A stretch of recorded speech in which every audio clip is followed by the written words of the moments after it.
বাংলাদেশ খেলা জানাতে মাইরি কত যে খেলতে পারে।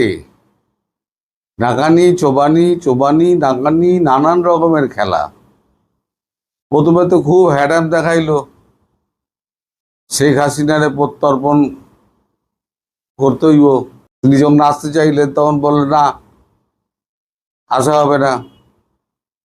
এখন তারপর ধুয়ো তুললেন কি 5 তারিখে উনি ফ্যাসিস্ট ফ্যাসিস্ট খুনি ফুনি এই সমস্ত বলেছেন। ভারতবর্ষ তাকে সমস্ত রকম সুযোগ সুবিধা দিচ্ছে, সুতরাং আমরা এর প্রতিবাদ জানাতে আমরা এই এতে যাব না। এই নিয়ে অন্তত 400টার ওপরে তো খবরের কাগজে বেরিয়েছে, মিডিয়ায় প্রকাশিত হয়েছে। এছাড়া চ্যানেলগুলো আছে, অনলাইনগুলো আছে, সব ধরলে প্রচুর অগুন্তি। কোথাও কিন্তু এরা দেখাতে পারবে না যে শেখ হাসিনা কাউকে খুনি বলেছেন, কাউকে বলেছেন হত্যাকারী, চক্রান্তকারী। কোথাও বলেননি। আমিও তো পুরোটা শুনেছি, কোথাও বলেননি। তো এইসব নিয়ে যখন হচ্ছে তখন এবারেতে মুখ খুলেছেন আমাদের প্রাক্তন কেন্দ্রীয় রেলমন্ত্রী এবং বর্তমান আপনাদের বাংলাদেশের রাষ্ট্রদূত দীনেশ ত্রিবেদী। তিনি একের পর এক বাউন্সার যা চালিয়ে গেছেন, একের পর এক। তিনি যে বাউন্সারগুলো চালিয়েছেন, তারপর কাঠের পুতুলের মতো খলিলুর রহমান এবং তার পারিষদবর্গ আর স্বয়ং প্রধানমন্ত্রী তারেক রহমানকে কাঠের পুতুলের মতো বসে থাকা ছাড়া কোনো উপায় ছিল না।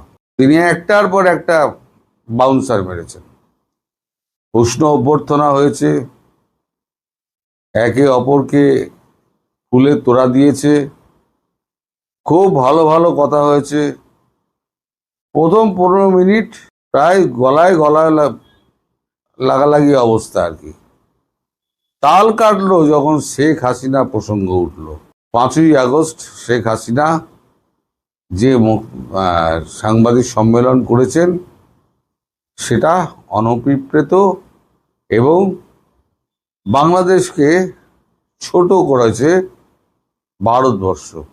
অর্থাৎ ভারতবর্ষ, বাংলাদেশের বক্তব্য, ভারতবর্ষ বাংলাদেশকে ডিকটেট করতে চাইছে যে আমরা যা খুশি তাই করতে পারি, তোমরা আমাদের হাসিনা নিয়ে কিছু বলতে পারবে না। তখন দীনেশ ত্রিবেদী বলেন যে হাসিনা প্রসঙ্গ যখন উঠলো তাহলে আমি 2-4টে ঘটনা আপনাদের বলি। আপনারা চিঠি দিলেন প্রথমে বন্দি প্রত্যর্পণ হিসেবে। ইন্টারন্যাশনাল ক্রাইম ট্রাইব্যুনালে আপনাদের মামলা হয়েছে, সেখানে তার ফাঁসির দণ্ড হয়েছে। সেই দণ্ডপ্রাপ্ত আসামিকে ফেরত দিতে হবে। এখন আমাদের দেশে তো সেই নিয়ম নেই। আপনাদের দেশের সেনাবাহিনী হেলিকপ্টারে করে আমাদের দেশে পৌঁছে দিয়ে এসছেন। সুতরাং অপরাধী হন কি করে তিনি? তিনি তো অপরাধী নন। তাহলে চুক্তির প্রথমটাই খারিজ হয়ে গেল। এরপরে উনি যখন বললেন যে আমি ডিসেম্বরের মধ্যে ফিরব, তখন আপনারা আবার উল্টো সুর গাইলেন। আপনারা বললেন কি না না, আমরা দেশে ঢুকতে দেবো না। এখন আবার 5ই আগস্ট নিয়ে পড়েছেন। তার মানে কি আপনারা চাইছেন যে শেখ হাসিনাকে বৃত্তাকার করে আপনারা এই সমস্যাটাকে জিইয়ে রাখবেন, তাই তো? মানে মোটামুটি সেটাই দাঁড়াচ্ছে। তখন খলিলুর কিছুটা আমতা আমতা করে বসে বলতে যান, তখন দীনেশ ত্রিবেদী তাকে বলেন, শুনুন, আমি 43 বছরের পার্লামেন্টেরিয়ান। 43 বছর ধরে আমি ভারতীয় জাতীয় সংসদ, আমি ওখানে অংশগ্রহণ করেছি। আমি দুবারের রেলমন্ত্রী, সারা ভারতবর্ষের দুবারের রেলমন্ত্রী। আমি রাজ্যসভার ডেপুটি স্পিকার ছিলাম। আপনি আমাকে আর কি শেখাবেন? আমি আমার ব্যাকগ্রাউন্ড বললাম। আপনারা যারা এখানে আছেন, আপনাদের ব্যাকগ্রাউন্ড যদি আমার থেকে স্ট্রং হয় তাহলে আপনারা বলুন। ভারতবর্ষ নেগোসিয়েশনের জন্য এসছে। ভারতবর্ষ কিন্তু সারেন্ডার করতে আসেনি। একটা জিনিস মাথায় রেখে দেবেন, ভারতবর্ষ কোনোদিন আত্মসমর্পণ করে না। আপনারা ঘোরের মাথায় থাকতে পারেন, আপনাদের পাকিস্তান সাহায্য করবে, আপনাদের তুর্কি সাহায্য করবে, কেউ আপনাদের সাহায্যে বিপদের সময় এগিয়ে আসবে না।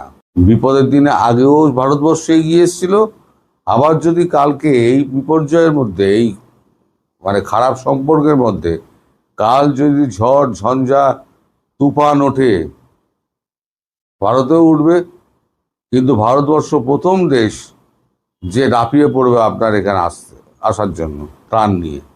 পাকিস্তান 4বার যুদ্ধ করেছে আমাদের বিরুদ্ধে, 2বার আত্মসমর্পণ করেছে আর 2বার পালিয়ে গেছে। যদি আবার করতে চায় তাহলে পরে আমরা রাজি। এখন আপনারা ব্যাপারটাকে যদি ঘোলা জলে মাছ ধরতে যান, তাহলে কিন্তু আপনাদের উপযুক্ত মানে শিক্ষা পেতে হবে। ভারত আপনাদের কখনো অবজ্ঞা করেনি। ভারত মালদ্বীপের মতো ছোট দ্বীপ, একটা দ্বীপ রাষ্ট্র, আপনাদের থেকেও ছোট, তারও সম্মান দিয়ে কথা বলে। প্রেসিডেন্ট মইজুকে কিন্তু অত কিছু হওয়ার পরও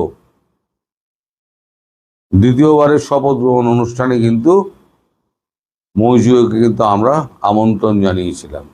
শ্রীলঙ্কা বিপদে পড়েছিল, নেপাল বিপদে পড়েছিল, যত নেতারা সব এসে পালিয়ে কিন্তু ভারতেই আশ্রয় নিয়েছে।